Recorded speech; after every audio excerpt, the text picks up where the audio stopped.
Hello everyone, welcome back to Edu for Ignu and Duo SOL। तो जैसे कि आप सभी को पता है, हम इस चैनल पर प्रीवियस ईयर क्वेश्चन पेपर के ऐसे क्वेश्चंस के सॉल्यूशन को देखते हैं जो बार बार रिपीटेड होते हैं, जो कि आपके एग्जाम पॉइंट ऑफ व्यू से बहुत इंपॉर्टेंट होते हैं। तो आज की वीडियो होने वाली है इग्नू के स्टूडेंट्स के लिए, जिसका नाम है British poetry and drama 14th to 17th century. ठीक है, और ये इंपॉर्टेंट होने वाला है। इसका सब्जेक्ट कोड होने वाला है BEGC 104। इग्नू के लिए वीडियो है, तो चलिए शुरू करते हैं। तो सबसे पहला इंपॉर्टेंट क्वेश्चन देखिए, इन वीडियोस के थ्रू आपको ये तो पता चलेगा ही कि कौन से क्वेश्चन इंपॉर्टेंट है, और ये भी पता चलेगा कि आपके एग्जाम में किस तरीके से पैटर्न आता है। फॉर एग्जाम्पल क्वेश्चन नंबर 1 जो होगा वो किस तरीके का होगा, वहां उसमें क्या पूछा जाएगा। ठीक है, क्वेश्चन नंबर सेकंड में किस तरीके का होगा, जैसे कि यहाँ पे क्वेश्चन नंबर फर्स्ट में है शॉर्ट नोट लिखना है, तो ऐसे आपको पता चल जाएगा और इस तरीके से आप अपने आप को प्रिपेयर कर सकते हैं। ठीक है, तो यहाँ पे तीन चीजें हैं, तीन क्वेश्चन है जिनमें पूछा गया है आपसे। फर्स्ट है role of witches in Macbeth, second है allegory in Doctor Faustus, third is theme of time in sonnet 65 कह लीजिए या सोनेट कह लीजिए। ठीक है, यहाँ पे 65 लिख सकते हैं आप।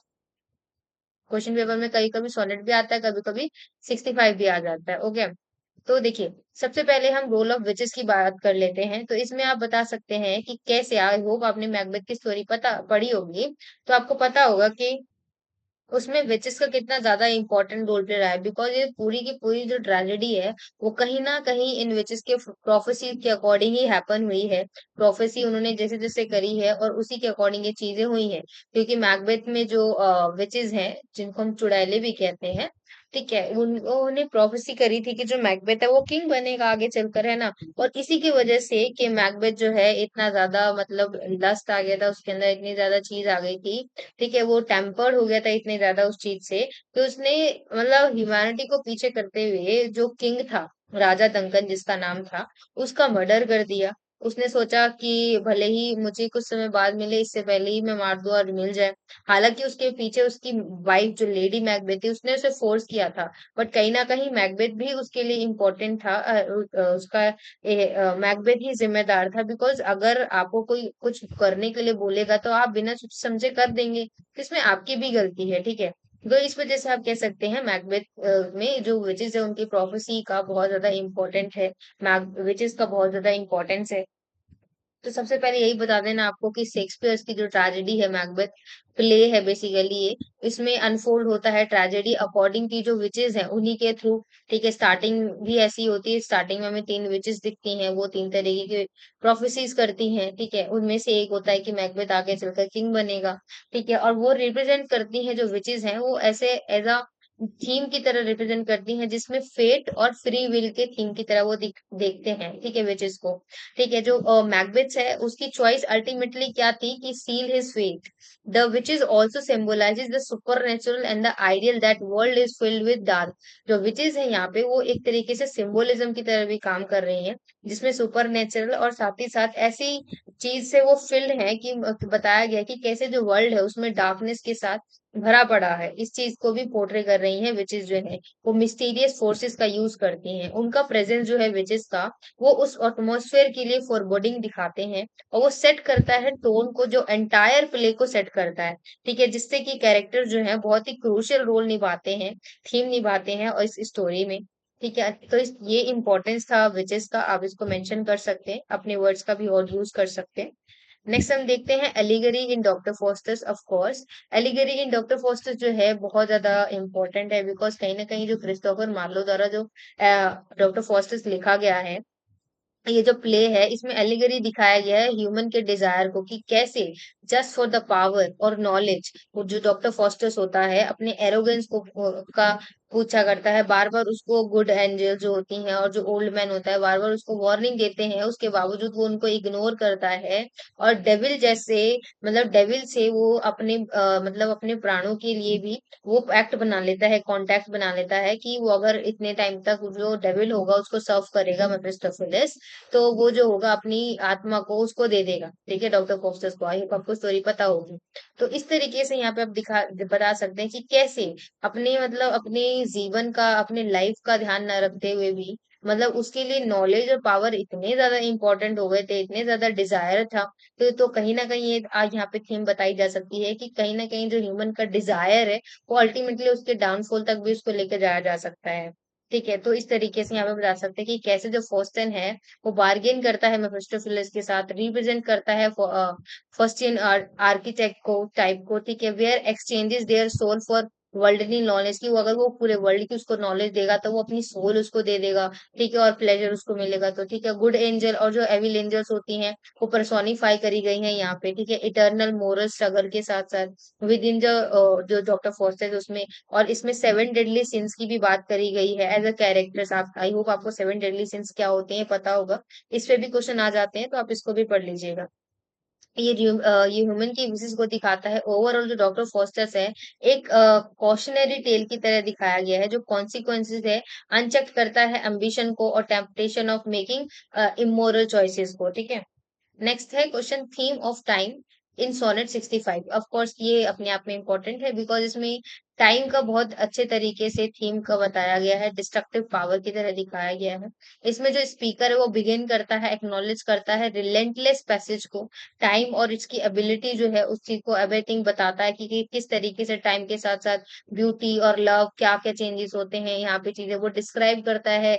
रिविच को, ब्लडी को, ठीक है, और जो रोजेस थे समर के उसको, और जो उसकी बिलवेड की जो ब्यूटी थी उसको वो टाइम के साथ कंपेयर करते हुए बताता है। हाउएवर जो सोनेट है वो ऑल्सो सजेस्ट करता है पोएट्री को, जिसमें पावर और प्रिजर्व ब्यूटी को दिखाया गया है, और जो लव है बियॉन्ड रेवेज ऑफ टाइम है। ठीक है, और ये जो पोएम है वो हाईलाइट करता है टेंशन बिटवीन मोरालिटी और इमोर्टालिटी के बीच में। ठीक है, ये वर्ड आपको जरूर लिखना है, जो कैप्चर करते हैं आइडिया को थ्रू वर्सेस, है ना, उनको अचीव किया जा सकता है फ्रॉम इंड्योरिंग टाइमलेसनेस और साथ ही साथ। ठीक है, तो चलिए नेक्स्ट क्वेश्चन पे आते हैं जिसमें आपको डिस्कस करना है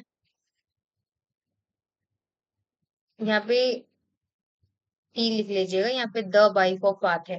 ठीक है, यहाँ पे क्वेश्चन बताना है आपको कि इस क्वेश्चन में द वाइफ ऑफ बाथ जो है एक वुमेन है जो जिसको ग्रेट स्ट्रेंथ वाइटैलिटी के साथ और अग्रेशन के साथ दिखाया गया है। क्या आप इससे अग्री करते हैं? Of course we agree, because जो वाइफ ऑफ बाथ है उसको आप देखेंगे कि जो जॉफरी चौसर है उन्होंने कितने मतलब उस तरीके से पोर्ट्रे किया है वुमेन को, जिसमें उसका इस ग्रेट स्ट्रेंथ को दिखाया गया। बिकॉज आप देख सकते हैं वो कितने सारे अपने जो उसके अंदर ऑफ कोर्स वो जो स्ट्रांग लेडी है बिल्कुल, और उसका जो नेचर है वो बिल्कुल स्ट्रांग नेचर है। बिकॉज देखिए वो अपने सेक्सुअल चीजों का ओपनली यूज करती है, ठीक है, और बहुत सारे मेंस के साथ शादी करती है, और वो कैसे बताती है कि चर्च में इस चीज को कैसे दिखाया जाता है, ये भी चीज दिखाती है। और उसका जो गैट टूथ गैप है, और जो उसकी वे ऑफ स्टॉकिंग है, जो उसका रेड कलर का स्टॉकिंग है, और जो अटायर है उसका पहनने के कपड़े का जो अटायर है वो किस तरीके से उसके विशियस और जो डेयरिंग नेचर है उसका उसको पोर्ट्रे करता है। तो कहीं ना कहीं ये जो वाइफ ऑफ बात है उसको बहुत ही स्ट्रांग तरीके से दिखाया गया है। ठीक है, उसका अग्रेशन रहा है अपेरेंट इन हर रिलेशनशिप की, किस तरीके से वो वाइफ ऑफ बात जो है हैड 5 हस्बैंड थे उसके, उसने बार बार मल्टीपल मैरिजेस किया था। ठीक है, और कोई कॉमन नहीं रहा, और सी ओपनली एडमिट्स करती है अपने सेक्सुअल पावर को एज अ वेपन की तरह वो यूज करती है। ठीक है, और मैरिज को वो विद होल्डिंग सेक्सुअल फेवर्स की तरह दिखाती है। और जो उसका शार्प विट और क्विक टंग है, बहुत ही मतलब बहुत ही तेज बोलने वाली लड़की है, और क्विक जो बोलती है। ऑल्सो एक इसको इस चीज को भी नोट करने वाली चीज है कि किस तरीके से बोलती है, एक्सप्रेस कर देती है अपने ओपिनियंस को। ठीक है, और उसका आर्गुमेंटेटिव नेचर जो है ये भी उसके स्ट्रांगनेस को दिखाता है।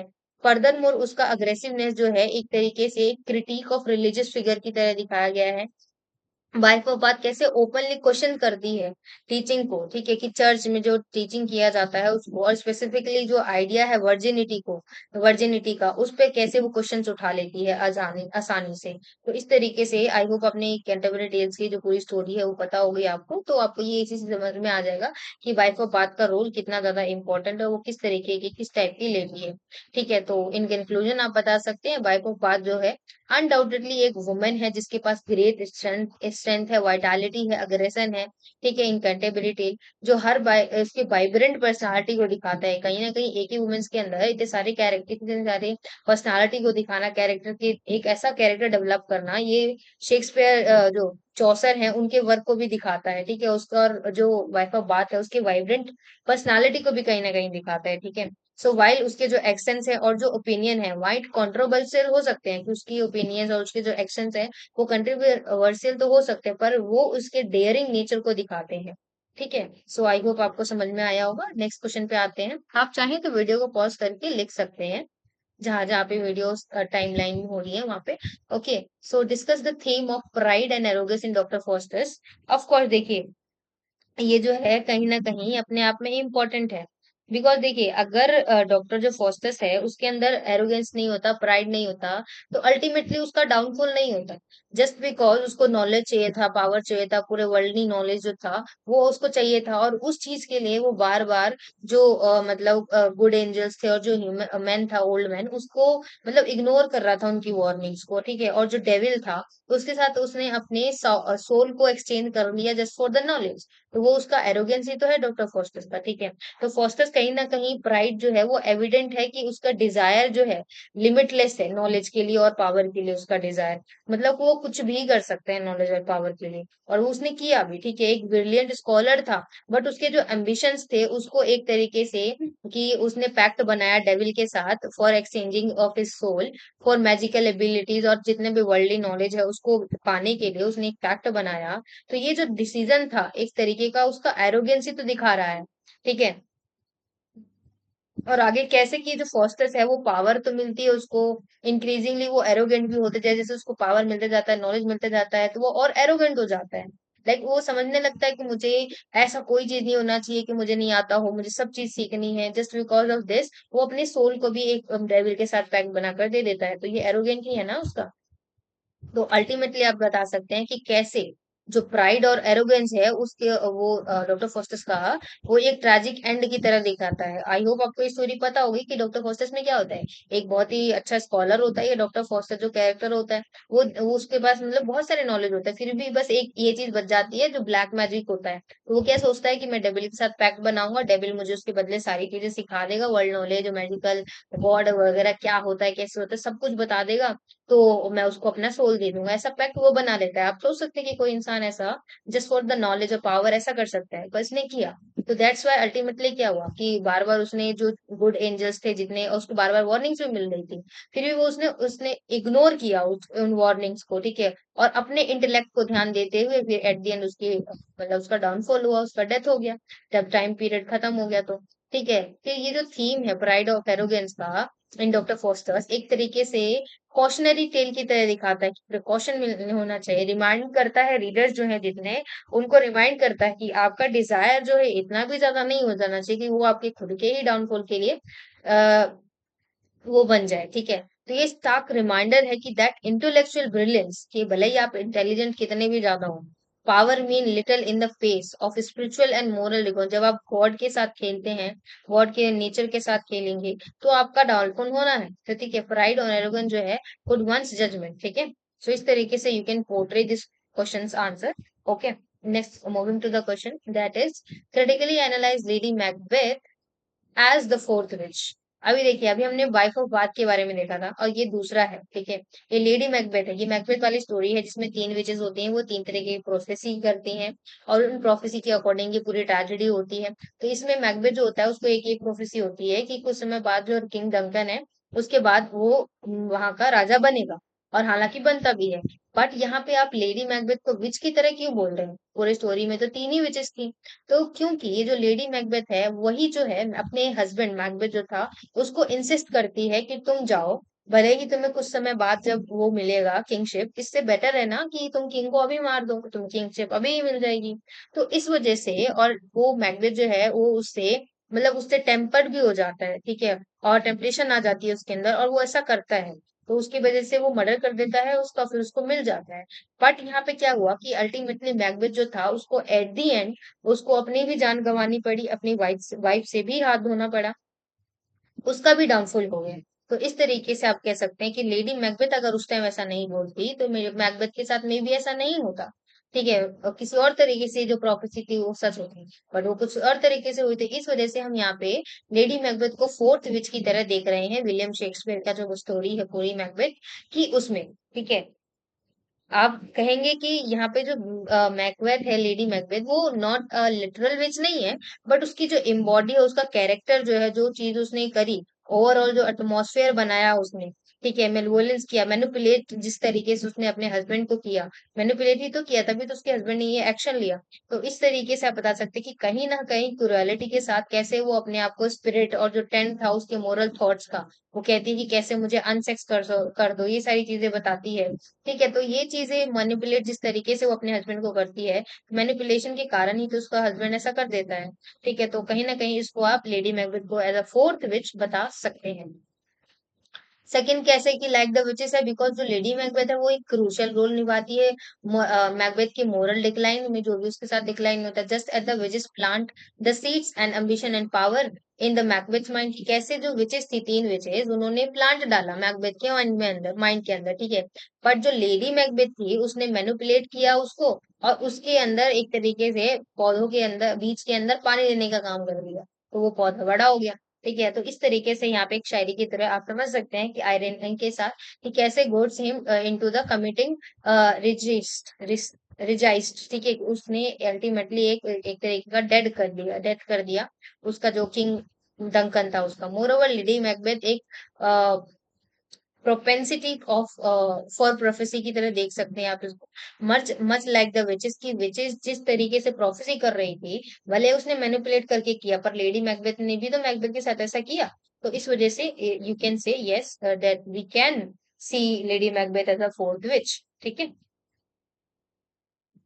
सो नेक्स्ट आप इस तरीके से आगे कंटिन्यू कर सकते हैं, बता सकते हैं कि कैसे सारी चीजें हुई हैं। लेडी मैकबेथ किस तरीके की कैरेक्टर है जो शेयर करती है विचेस को, मैकबेथ को, और वो भी बहुत ज्यादा इम्पोर्टेंट है, बिकॉज वो कंडक्ट करती है एविल को, एम्बिशन को, और पुश करती है प्ले करने के लिए जो ट्रैजिक नैरेटिव है उसको फॉरवर्ड करने के लिए आगे कनेक्शन के साथ, तो विचेस को ऐड करती है डेप्थ में, ठीक है, और ये एक्सप्लोरेशन करती है सुपर नेचुरल जो एलिमेंट है, सॉरी, ह्यूमन के एम्बिशन का, मोरल डिके का, उसके साथ। नेक्स्ट है critically analyse the poem the sun rising. कहीं पर आपको इसकी स्पेलिंग सनी राइजिंग में मिलेगी, SUNN और ई वाला, ठीक है। तो इस पे आप कंफ्यूज मत होना, ठीक है। तो सन राइजिंग एक बेसिकली बहुत ही फेमस आप कह सकते हैं मेटाफिजिकल पोएम है। आई होप आपको पोएम्स का टाइप पता होंगे, because you are English student, so I hope कि you must be knowing that, ठीक है। सो मेटाफिजिकल पोएम रिटन हुआ है जॉन डन के द्वारा, 17th सेंचुरी में, इंग्लिश पोएट है ये, ठीक है, थे। और ये जो पोयम है वो अपैशनेट है और विटी एड्रेस करता है कि कैसे जो सन राइजिंग है उसमें दिखाया गया है प्लेफुल तरीके से एरोगेंस और डिफाइन को दिखाया गया है, कि स्पीकर जो है वो बोलता है कि मुझे अपने बिलवड के साथ टाइम स्पेंड करने भी नहीं देता है, सनराइजिंग जो सुबह सुबह पे उठा देता है। ऐसी ऐसी चीजें यहाँ पे बताई जाती हैं, ठीक है। और जो स्पीकर पे breath sun for the audacity and attempting to disturb romantic जो आइडली है उसको डिस्टर्ब कर रहा है ये जो सन है, ठीक है। और जो डन है वो यूज करते हैं मेटाफर्स को, बहुत सारी मेटाफर्स को, ताकि इसको और भी ज्यादा स्ट्रेंथन किया जा सके, एक्सक्लूसिविटी ऑफ लव जो है उसको दिखाया जा सके, ठीक है। और डन इम्प्लॉय करते हैं कनेक्शन को, कि हॉलमार्क और मेटाफिजिकल जो पोएट्री है उसको किस तरीके से उन्हें कनेक्ट किया है, ठीक है। और जो इंडियंस और स्पाइसेस है एग्जैजरेट करते हैं सिग्निफिकेंस को of their love in his love world, मतलब उस वर्ल्ड में किस तरीके से ये जो सन है वो उसको डिस्टर्ब करता है, और यहाँ पे एग्जैजरेट करके चीजें बताई गई है। एग्जैजरेट का मतलब होता है कि बढ़ा चढ़ाकर बताया गया है, ठीक है, एक लव को इतने ज्यादा मतलब बढ़ा चढ़ाकर बताया गया है, ठीक है। दिस एक्स्ट्रावेगेंट इमेजरी जो है वो अंडरलाइन करती है एक ऐसे इंटेंस इमोशन को, डिजायर को, जो डिफाइन करता है मेटाफिजिकल पोएट्री को। हाउएवर आप बता सकते हैं there is a underlying irony in the poem, ठीक है, जो डिस्पाइस स्पीकर्स ग्रैंडोइज प्रोक्लेमिनेशन, जो रीडर है वो देख सकता है कि कैसे जो सन है वो इनएबिटेबली राइज होता है, सेट होता है, ठीक है, और लवर्स का जो टाइम है एक दूसरे के साथ साथ स्पेंड करने का उसको डिस्टर्ब करता है। ठीक है, और ये पोयम जो है अल्टीमेटली रिफ्लेक्ट करता है एक पैराडॉक्स को और ह्यूमन के एग्जिस्टेंस को। इन समरी जो सन राइजिंग है एक ब्रिलियंट एग्जांपल है मेटाफिजिकल पोइट्री का आप बता सकते हैं, जो सेलिब्रेट करता है intensity of love and desire का, विच साइमल्टेनियसली एक्नॉलेजिंग करता है जो लिमिटेशंस ऑफ ह्यूमन एग्जिस्टेंस है उसको, और इनएविटेबली पैसेज करता है टाइम को। और जो डन है यहाँ पे जॉन डन, वो स्किलफुली यूज करते हैं विट का, मेटाफर का, पैराडॉक्सिस का, ताकि ये जो पोयम है उसका टाइमलेस एक्सप्लोरेशन हो सके। मतलब कभी भी आप इस पोयम का एक्सप्लोरेशन आसानी से कर सकते हैं, और कॉम्प्लेक्सिटी के साथ ये सारी चीजें खत्म होती हैं। आई होप हमने यहाँ तक जितने क्वेश्चन देखे आपको सभी समझ में आ रहे हैं। So if you want another subject solution, then you can comment. Don't forget to like and subscribe, and thanks for watching.